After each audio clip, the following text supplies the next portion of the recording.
Okay, for so for this video, I'm going to be showing you what's wrong with the templates for CVS3 screen pack. As an example, I'm going to be using the portrait of Goku, and alright, let's find the templates. Alright, here you have the first one, which is the 000 Capcom one. If you open this up, you'll see I made some changes here on the top layer. I put colors going around the boundaries of the rectangle. I did this because in order to drag in a character, you would have to drag in the character between the top layer and the bottom layer in order for him to fit properly in the middle. Okay. Now, in order for the yellow background to pop up, you put the yellow background. It's all there. So let's say I wanted to put all this together.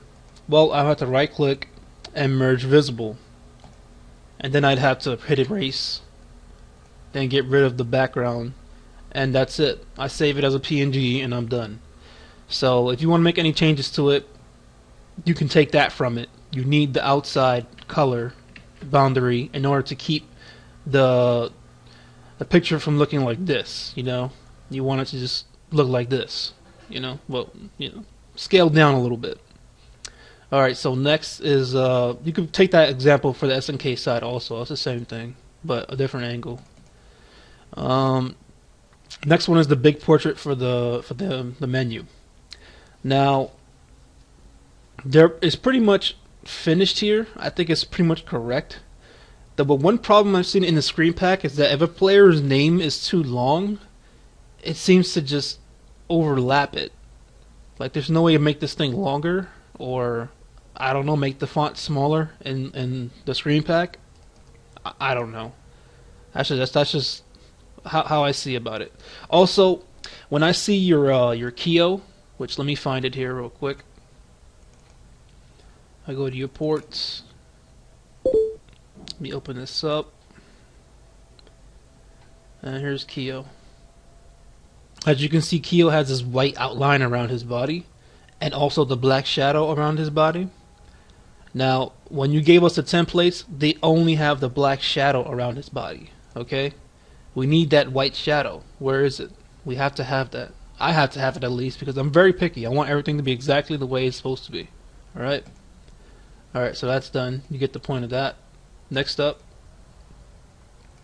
let's look for, okay, this is very important. The win and versus screen portraits. Okay, here's the problem here. There's no color boundaries blocking off where the portrait should be at. If you understand what I'm trying to say, is basically there should be a color going around, you know, the portrait, and at least putting it in the background. So whenever you want to drag the portrait around, you can't drag it more than the boundaries let you, because if you do, it could be off center on the screen itself. So there is no color there. Now, if you look at your PMs in Light and Shadow, I believe Hephaestus, he sent you a folder full of edited versions of that, and he fixes that himself. But the problem still is, there's no white shadow here, there's no white shadow here, and this bar thing isn't transparent. It's just solid. Whereas on all your pictures that you have over here and your portraits, they're all transparent. If I'm correct. Yep, see, they're transparent. I don't know if you can see it here, but it's definitely transparent, but not for us. And it has the white outline, so that's missing. Alright, what else? Let me see. Let me go back to it. Yeah, you also need a color boundary around this portrait, so we know where not to expand it to, especially the head area. And I believe that's it for that one. And the last one is the life bar. Now, for the life bar, I had to make, I have to say, another color boundary for the bitmap. The bottom one, the bottom black bar, I made a pink boundary for it. So whenever you drag a picture into it, it'll automatically block out the bottom of the picture. That's as accurate as I was able to get it to. Okay, so And I also had to make a top layer because the top layer was missing. It was just there. I don't know what happened to the top layer.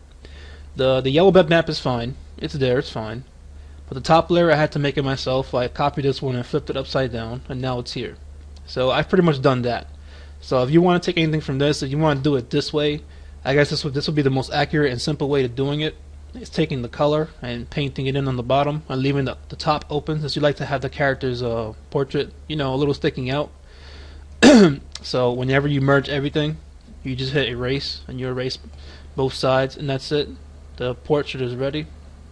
So that's my solution to that. I don't know if anything else is missing, if you originally intended anything else, but that's how I have it, because I can't get it to work any other way.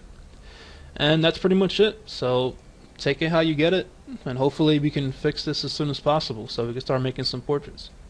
Thank you.